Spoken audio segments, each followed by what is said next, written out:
When did you blackmail your school's principal? I was walking past Mrs. Sullivan's classroom when I heard moaning. Her door was slightly open, so I peeked in and nearly tripped. Mrs. Sullivan was kissing Mr. Ayers from history class on top of Principal Bowman's chest. Mrs. Sullivan spotted me immediately, so I turned and ran down the hallway as fast as I could. Behind me, I heard her heels clicking on the tile floor as she chased after me, screaming for me to wait. I was almost to the exit when Principal Bowman appeared from a side hallway and blocked my path. He was breathing hard and his tie was crooked. "Back inside the classroom, young man. We need to talk." He walked me back to Mrs. Sullivan's room where she and Mr. Ayers were trying to put their clothes back on. "I don't want any part in whatever freak show you guys have," I said. Principal Bowman locked the classroom door behind us and turned to face me. "What do you want from us?" Principal Bowman asked. I stared at him, confused. Was he trying to bribe me? He explained that all three of them were married and had reputations to protect.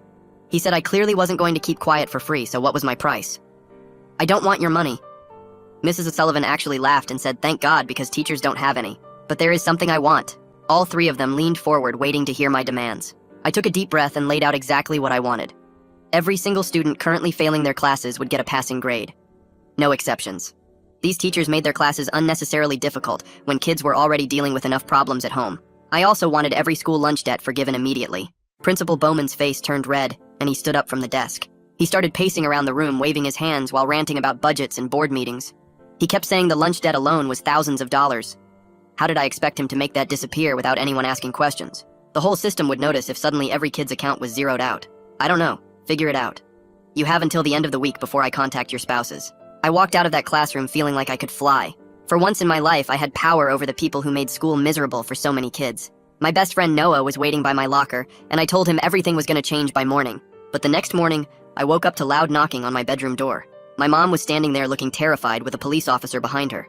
I sat up in bed trying to figure out what was happening. I grabbed my phone to check the time and saw a text from Noah. "I told them what you did. You're a monster." The officer stepped into my room and asked me to get dressed. His face was grim, like he was dealing with something serious. My mom was crying now, asking what was going on. The officer ignored her and kept his eyes on me. He waited while I threw on jeans and a hoodie. The officer told my mom to stay home and that they'd call her soon. The officer opened the back door, and I slid onto the hard plastic seat. He got in the front and started driving toward the station. We sat in silence for a few minutes before he finally spoke. "You're under arrest for the sewer slide of Principal Bowman." My brain couldn't process what he just said, and I kept repeating the word in my head, trying to make sense of it. The car turned into the police station parking lot, and I saw at least 3 news vans already parked outside with reporters setting up cameras on the sidewalk. A bunch of kids from the school were standing behind them, holding up their phones, recording everything. The officer pulled around to a side entrance and told me to keep my head down when we got out, but not to cover my face because that would look guilty. He opened my door and grabbed my arm to help me out, and I tried to duck my head but caught sight of kids from my chemistry class filming and pointing at me. The side door slammed shut behind us, and we were in a long hallway with green walls and that smell like old coffee and cleaning supplies. He took me to a desk where another officer was sitting, looking bored and eating a sandwich. The officer took my backpack and dumped everything out on the counter, going through my stuff like I was some kind of criminal. They made me stand against a white wall with height marks while a camera flashed in my face 3 times. The fingerprinting station was next, where they pressed each of my fingers onto this digital scanner that kept beeping when I didn't press hard enough. The intake officer read me my rights in this flat voice like he'd done it 1,000 times before, while typing on his computer without even looking at me. "You have the right to remain silent. Anything you say can and will be used against you in a court of law." My hands were shaking, so bad I could barely sign the paper he shoved at me. Principal Bowman was dead, and somehow they thought I had something to do with it. Walking down another hallway toward what they called the holding area, I noticed this older guy in a gray suit watching me from an office doorway. He had this look on his face like he was trying to figure out what kind of person I was and whether I was capable of whatever they thought I did. Later I found out that was Detective Glenn Black, but right then he was just another adult staring at me like I was guilty. They put me in this small room with a metal table and 2 chairs and told me to wait. 2 officers came in after maybe 20 minutes, acting all friendly and casual, like we were just having a normal conversation. One of them pushed a soda across the table and said things would go easier if I just explained my side of what happened with Principal Bowman. The fake nice tone reminded me of every cop show I'd ever watched where they pretend to be your friend right before they arrest you. "I want a lawyer." The officers looked at each other, and the friendly one's face changed completely, like I'd just made everything worse for myself. They left me alone again, and I sat there staring at the scratches on the metal table, wondering how many other kids had sat in this exact chair. About an hour later, this woman walked in wearing a black suit and carrying a briefcase that looked too heavy for her small frame. "I'm Melanie Reyes, your public defender, and from now on, you don't say anything to anyone without me present." She turned to the officers who had followed her in and told them the interview was over and any further questions would go through her. She was younger than I expected, maybe late 20s, but she had this energy that made the officers back off immediately. Once we were alone in a different room with better chairs, She opened her briefcase and pulled out a yellow legal pad. She explained that they were considering charging me with extortion or coercion that contributed to someone's death, which could be a felony. Since I was 17, the prosecutor was deciding whether to try me as a juvenile or an adult, which would make a huge difference in what could happen to me. The word death kept echoing in my head because this was real, and Principal Bowman was never coming back, and somehow I was blamed for it. She asked me to tell her exactly what happened, and I started from the beginning with walking past the classroom and seeing them together. She wrote down everything without judging, but kept asking for specific details about times and exact words that were said. After what felt like forever, they moved me to a holding room by myself, with just a bench and a toilet behind a half wall. They'd taken my phone and my watch, so I had no idea what time it was or what people were saying about me online. All I could think about was Noah looking me in the eye yesterday when I told him what happened and how he promised he wouldn't tell anyone. The betrayal hurt worse than being arrested because he was supposed to be my best friend, and he sold me out. Hours passed with nothing but the sound of doors slamming somewhere down the hall and voices I couldn't make out. Finally, an officer came and said they were taking me to court for something called an arraignment. Walking through the courthouse hallway with my hands cuffed in front of me, I saw my mom standing by the elevator trying to get to me. Tears were running down her face and she kept reaching out like she could somehow pull me away from all this. Melanie appeared and quickly told her not to say anything about the case, but that she'd be there for me and everything would be okay. Mom nodded but kept crying, and I wanted to tell her I was sorry for putting her through this, but the officer was already pushing me forward. The courtroom was smaller than I expected, with wood panels and flags, and a judge who looked tired and annoyed. The prosecutor read out the charges, saying I had engaged in criminal coercion that resulted in the death of a school official. The judge reviewed the charges and started listing conditions for my release, including no contact with any school staff involved and no posting about the case on social media. He set bail at $5,000 and released me to my mom's custody with strict orders to appear for all future court dates. Mom had to sign a bunch of papers while I stood there feeling relief mixed with dread about what would happen when everyone at the school found out. The ride home was silent, except for the radio playing some old song Mom usually sang along to, but not today. That evening I was lying on my bed when my phone buzzed with a news alert from the local station. The headline said Principal Bowman had died, and the school district had released a brief statement about the tragic loss of a dedicated educator. Reading those words made me feel sick, because his family was planning a funeral, and his kids would grow up without a dad, and somehow this all started with me walking past that classroom door. Mom had already started making dinner by the time I got to the kitchen, moving pans around without looking at me. The smell of pasta sauce filled the room, but my stomach felt too tight to eat anything. She set 2 plates on the table, and we sat down across from each other, the only sound coming from our forks scraping against the ceramic. I pushed the food around my plate while she stared at her glass of water. After about 10 minutes of this painful silence, she finally looked up and her voice came out shaky. "Is what they're saying true?" I kept my eyes on my plate and mumbled that it was complicated. Her hand slammed down on the table so hard the glasses jumped, and she stood up and walked to the sink with her back to me. Neither of us touched our food after that. Around 9 that night, my phone rang and Melanie's name showed up on the screen. She told me not to contact Noah or anyone from the school, not even to defend myself, and said she'd already filed requests for all the evidence the police had collected. The way she said it made it clear this wasn't a suggestion, but an order. She reminded me that anything I said or wrote could be used against me, then hung up before I could ask any questions. Not being able to explain myself or tell my side made me want to throw my phone at the wall. I woke up the next morning to my mom showing me her phone with the school district's website pulled up. The announcement said several staff members were on administrative leave pending an investigation into an incident involving inappropriate conduct. Reading those words made my chest tighten, because now everyone would know about the affair, and Mrs. Sullivan and Mr. Ayers were watching their careers fall apart. My own phone started buzzing nonstop with Instagram messages and texts from numbers I didn't recognize. Each message called me a killer, or said I destroyed a good man who cared about students. One person sent a photo of Principal Bowman at graduation last year, with the caption that I took away those kids' chance to have him at theirs. The notifications kept coming faster than I could delete them, each one making me feel sick but also angry because they didn't know what really happened in that classroom. Melanie called again that afternoon, sounding more serious than before. She said the prosecution had a screenshot of my text to Noah about contacting the spouses by Friday, plus written statements from all 3 teachers about my demands. She needed me to tell her exactly what happened, word for word, because my own messages were becoming their strongest evidence. I took a deep breath and started from the beginning, explaining how I walked past the classroom, what I saw, how they chased me, everything Principal Bowman said about protecting their reputations.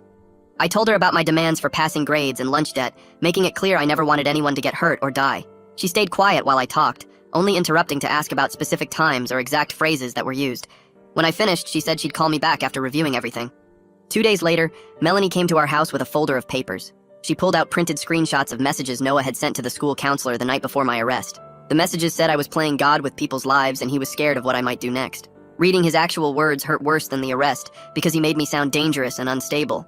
But underneath the anger in his messages, I could see real fear, like he actually thought I might hurt someone. Melanie flipped to another page showing the preliminary police report. Principal Bowman had died at his home around 11 that night, with a blood alcohol level 3 times the legal limit. No signs of foul play, no other substances, just alcohol poisoning after drinking alone in his home office. Knowing he drank himself to that point after our confrontation made my stomach turn because even though I didn't kill him directly, my threat pushed him there. Later that week, Mom came into my room at midnight and sat on the edge of my bed. She started telling me about when I was 8 and Dad had just left, how she couldn't afford the lunch fees and got letters from the school threatening to send us to collections. She worked double shifts at the hospital for 2 months just to clear that debt, coming home so tired she could barely stay awake to help me with homework. Her story helped me understand why seeing kids go hungry at lunch made me so angry, but it didn't make what I did to Principal Bowman okay. She squeezed my hand and left without saying anything else. The next morning I opened Instagram to find a DM from Taylor Watson, who ran the underground school news blog that everyone read. She said she wanted to hear my side of the story and promised to keep it anonymous if I wanted. The message sat there while I stared at it, knowing Melanie had specifically told me not to talk to anyone about the case. But the need to have someone, anyone, understand what really happened was so strong I had to close the app before I did something stupid. I turned off my phone and shoved it in my drawer, trying to focus on anything except how badly I wanted to type out everything and hit send. 3 days passed before Sherman Hartley from the district office sent out an email to all parents about the whole mess. Mom showed it to me on her laptop, and the way he wrote made me want to punch something. He kept calling Principal Bowman's death an unfortunate incident, and said they were conducting an ongoing review of the situation, while providing counseling resources for students who needed support. The whole thing read like some robot wrote it, full of big words that meant nothing, and promises about transparency that everyone knew were lies. He never mentioned the affair or the real reasons behind everything, just kept repeating how the district was committed to maintaining educational excellence during this difficult time. Mom scrolled through parent comments underneath, and most of them were asking what actually happened since the email explained nothing. That same afternoon, videos from a candlelight vigil at the school started showing up everywhere online. Someone filmed the whole thing and posted it on YouTube, where it got thousands of views in just a few hours. Teachers stood at the microphone crying while they talked about Principal Bowman being such a dedicated educator who always put students first. Mrs. Henderson from the math department sobbed through a story about how he stayed late to help struggling kids with their homework. Mr. Torres said Principal Bowman fought for every penny of funding to improve our school. Watching these people act like he was some kind of saint when I knew what he was really doing in that classroom made me feel sick and angry at the same time. Kids from the school kept sharing the video with crying emoji and comments about how much they'd miss him. The next morning, the teachers' union put out their own statement that Mom found on the news website. They went on and on about protecting the privacy rights of educators and demanding due process in any investigations related to recent events. The way they worded everything made it clear they were protecting Mrs. Sullivan and Mr. Ayers without actually saying their names. The statement said accusations against staff members shouldn't be made public until proper investigations were complete, and reminded everyone that teachers deserved the same legal protections as any other citizen. They ended by saying the union would provide full legal support to any members facing unfair treatment or harassment. Reading between the lines, they were basically telling everyone to back off and stop asking questions about what really happened. Screenshots from student group chats started spreading around Instagram and Snapchat by lunchtime. Kids were actually debating whether the lunch debt thing was a real problem, or if I was just making stuff up to justify what I did. Some people posted pictures of the negative balance warnings they got at the cafeteria register every day. Others shared stories about teachers who gave impossible tests or refused to round up grades even when kids were just 1 point away from passing. Cody from my chemistry class wrote this long post about how Mr. Peterson failed half the class last semester even though everyone studied for hours. At least people were finally talking about the real problems instead of just calling me a killer. Melanie called that evening and asked me to come to her office the next day to discuss something important about my case. When I got there, she pulled out a folder and spread papers across her desk. She explained that, legally speaking, the prosecution cared way more about my written ultimatum than anything I said verbally in that hallway. She pointed to the screenshot of my text to Noah about contacting spouses by Friday, and said putting threats in writing was the biggest mistake I made. The prosecution would use that message as their main evidence, since it proved premeditation and showed I planned to follow through with destroying their lives. She said if I just kept everything verbal, they'd have a much harder time proving intent. Realizing how stupid I was to text Noah about any of it made me want to go back in time and delete everything. 2 mornings later, I was sitting by my bedroom window when I spotted Mrs. Sullivan walking into the district office building across the street from our apartment complex. She had someone with her who looked like a lawyer based on the fancy suit and briefcase. Our eyes met for just a second before she quickly looked away and hurried inside. That brief moment of eye contact told me everything about how she felt. She blamed me for destroying her life, for Principal Bowman's death, for her career falling apart. The hatred in her eyes made me realize she'd probably testify against me if the case went to trial. Word started getting around school that Detective Glenn Black had been interviewing students all week about what they knew. Kids in my biology class said he was actually pretty cool and didn't try to pressure anyone into saying stuff they didn't know. Sarah mentioned he asked real questions about the lunch debt problem and seemed interested in understanding why students were angry about school policies. Tom said the detective took notes about everything, even stuff that didn't seem related to my case, like complaints about unfair grading. At least one person seemed interested in the whole picture, instead of just trying to nail me for Principal Bowman's death. Melanie discovered something huge when she got the discovery documents from the prosecution. The security cameras in that specific hallway were down for scheduled maintenance the exact day I walked past Mrs. Sullivan's classroom. She showed me the maintenance log that proved the cameras were offline from 7 in the morning until 4 in the afternoon. Without that footage, it became my word against theirs about what exactly I saw and how the confrontation went down. Mrs. Sullivan and Mr. Ayers could claim I misunderstood what I saw or that I was lying about the whole thing. The prosecution would have to rely on their testimony and my threatening messages instead of actual video proof. A week later, the judge issued a protective order that Melanie had to explain to me in detail. I had to stay at least 500 feet away from Mrs. Sullivan and Mr. Ayers at all times, which meant I couldn't go to certain stores, restaurants, or even some streets in town without potentially violating it. The order included their homes, workplaces, and anywhere they might regularly go. Melanie gave me a map with red circles showing all the places I had to avoid. Looking at how much of town was now off limits made me feel like a prisoner, even though I wasn't in jail. She said violating the order even accidentally would land me in juvenile detention immediately. That night, someone leaked the screenshot of my ultimatum text to a student Discord server, and within hours, literally everyone at the school had seen it. The message spread to Instagram, Twitter, Snapchat, everywhere, but completely out of context without any explanation of what led up to it. People started making memes about it and posting jokes about me thinking I was some kind of superhero fighting for student rights. Others called me a psycho who drove a good man to kill himself over petty school complaints. Having my words twisted and shared without the full story made me want to scream at everyone to shut up and listen to what really happened. The next day, I walked into the cafeteria trying to avoid everyone, but Noah was already there by the lunch line. I tried to turn around, but he grabbed my arm and pulled me closer. He leaned in and whispered that Mr. Ayers had come to his house crying about how I was going to destroy multiple families with kids. His eyes were all red and puffy like he hadn't slept in days. The way his hands were shaking made me realize someone had really messed with his head about this whole thing. I pulled my arm away and walked out without getting any food. 2 days later, the school secretary called me out of math class and handed me a yellow slip for a disciplinary hearing.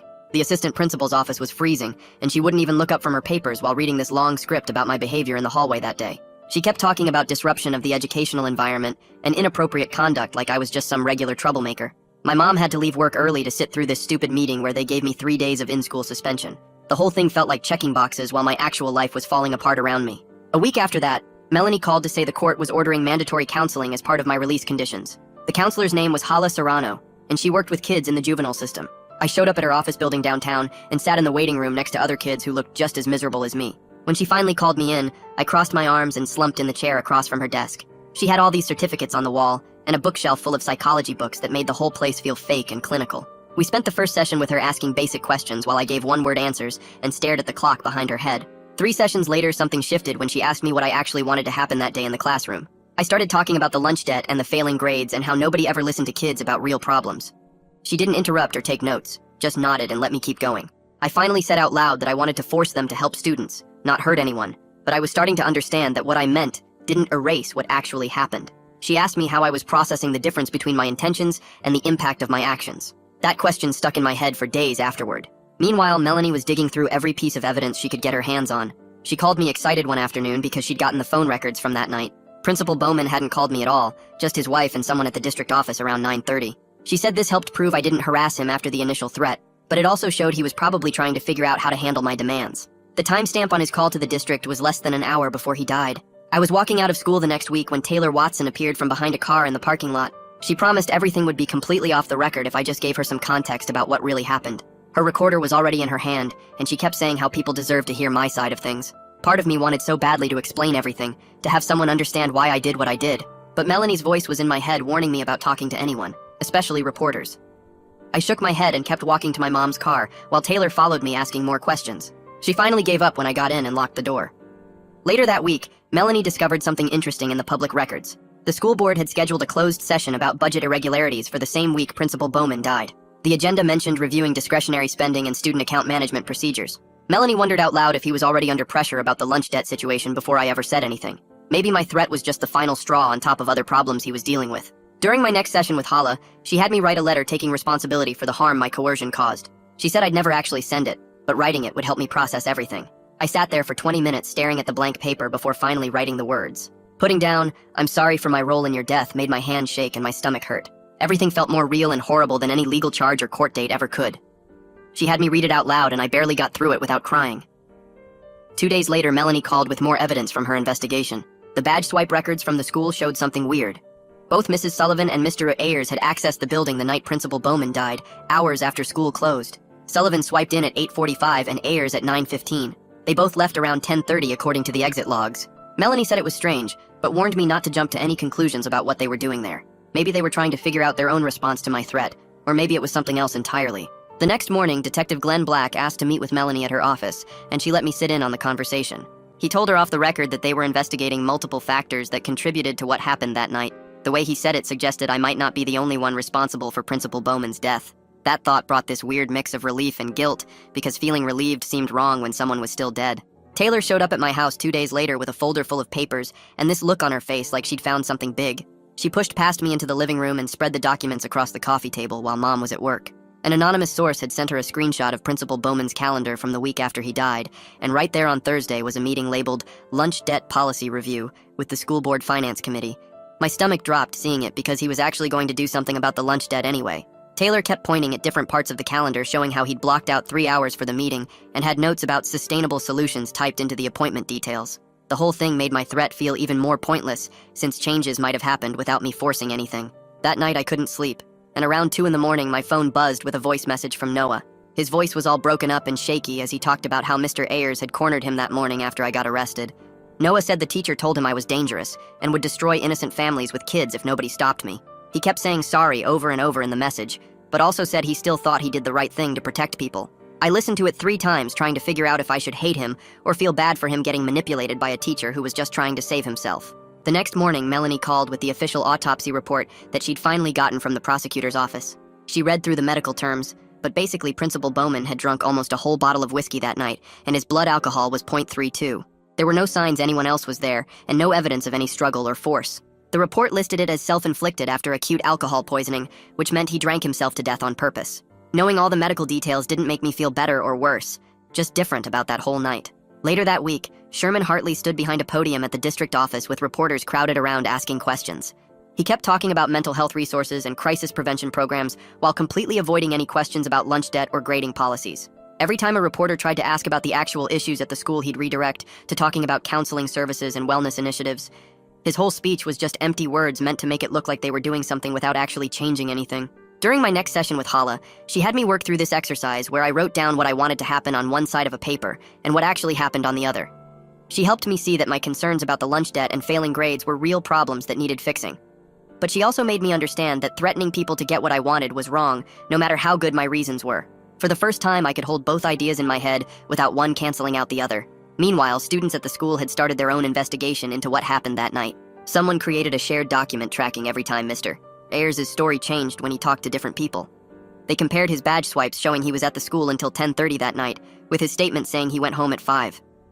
Taylor texted me that she was filing public records requests to get the actual security footage and entry logs from that whole week. She said if there were lies being told, she was going to find them legally through proper channels. Melanie saw the text over my shoulder during our meeting and immediately told me to stay out of it completely. She said Taylor could investigate all she wanted as a journalist, but if I got involved, it would look like witness tampering or obstruction. It felt weird letting someone else fight a battle I'd started, but Melanie said that was exactly what needed to happen now. The school board scheduled another closed session that started at 7 p.m. and didn't end until after midnight, according to the reporters waiting outside. People walking past the conference room said they could hear raised voices and what sounded like arguing coming through the walls. Whatever they were discussing was clearly bigger than just my threat, or even Principal Bowman's death. Something else was going on that had the whole board fighting past midnight on a Tuesday. The next day, Noah found me sitting alone in the back corner of the library during lunch. He sat down across from me and started talking really fast about how Mrs. Sullivan had warned him I'd end up in jail, or worse if he didn't report me immediately. She'd told him they had evidence I was planning to hurt people and that I was dangerous. The manipulation was so obvious now, but the damage was already done between us. We sat there in silence for a while before he got up and walked away without saying anything else. Later that afternoon, Taylor sent me copies of documents she'd gotten through her records request, showing 3 years of parent complaints about the exact issues I'd tried to force them to fix. Parents had been writing letters about unfair grading policies that punished kids for things beyond their control. They'd been begging for help with lunch debts that kept growing even when families were struggling. Seeing actual proof that these were real problems that people had been complaining about for years didn't make what I did okay, but it did prove I wasn't making up the unfairness. Melanie showed up at our kitchen table the next morning with a yellow legal pad and told me we needed to write my statement for court. She made me go through everything 3 times, crossing out parts where I tried to justify what I did and circling places where I took responsibility. We spent 4 hours writing and rewriting until I had 2 pages that admitted I threatened them without making excuses about why.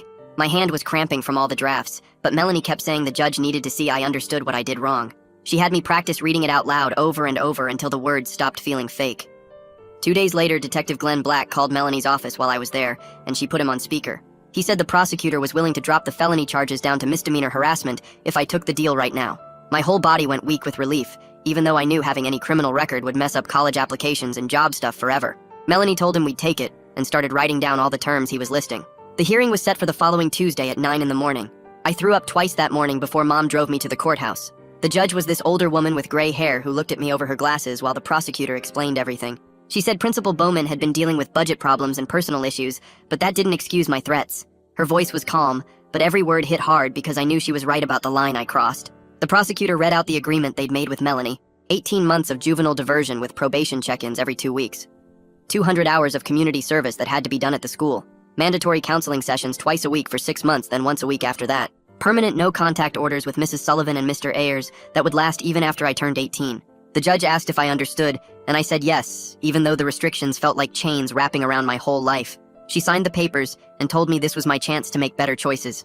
That evening, Mom was watching the news when Sherman Hartley came on talking about an independent review of grading policies and lunch debt procedures. He stood at a podium saying the district was committed to examining these issues, while the teachers involved remained on administrative leave pending investigation. It was exactly what I'd wanted to happen, but seeing it come from all this destruction made me feel empty instead of satisfied.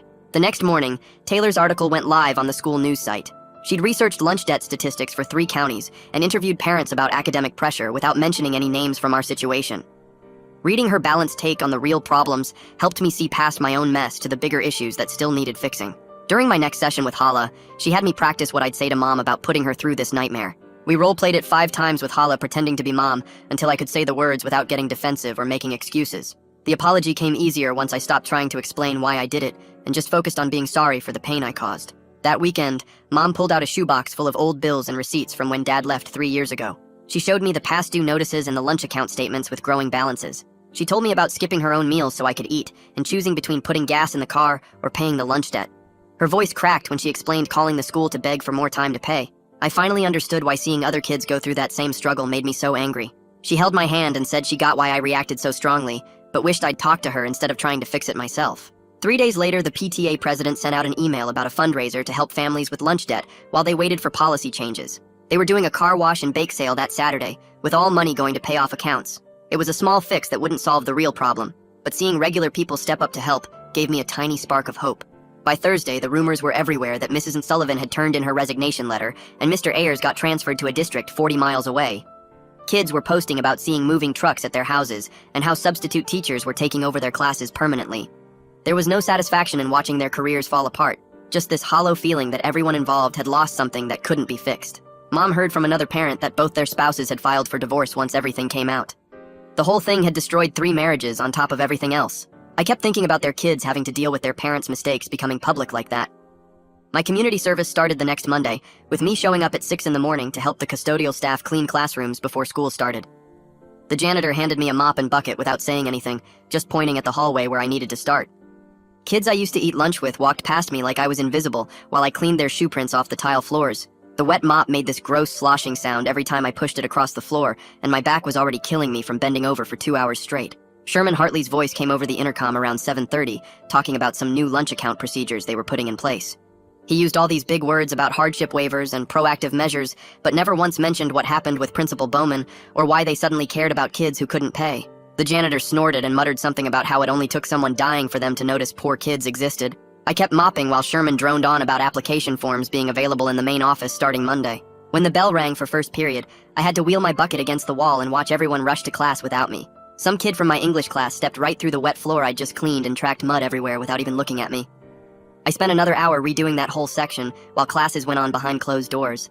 During second period, I got permission to grab my books from my locker since I had homework to turn in later. When I opened the metal door, a folded piece of paper fell out onto the floor. Noah's handwriting was all messy, like he wrote it fast without thinking too hard about the words. He said he wasn't ready to talk yet, but he was sorry for making everything worse than it already was. He wrote that Mr. Ayers had convinced him I was dangerous, and that families would be destroyed if he didn't report me. The paper was wrinkled like he'd crumpled it up and smoothed it out a bunch of times before finally shoving it through the vents. I stuffed it in my pocket and went back to cleaning the science wing bathrooms, which smelled like someone had been smoking in the stalls. By lunch, I was exhausted, and my clothes were gross from cleaning chemicals and dirty water. The cafeteria lady let me eat in the kitchen since I wasn't allowed to sit with regular students during my service hours. She gave me extra chicken nuggets without saying anything about payment, which was probably against the rules, but she did it anyway.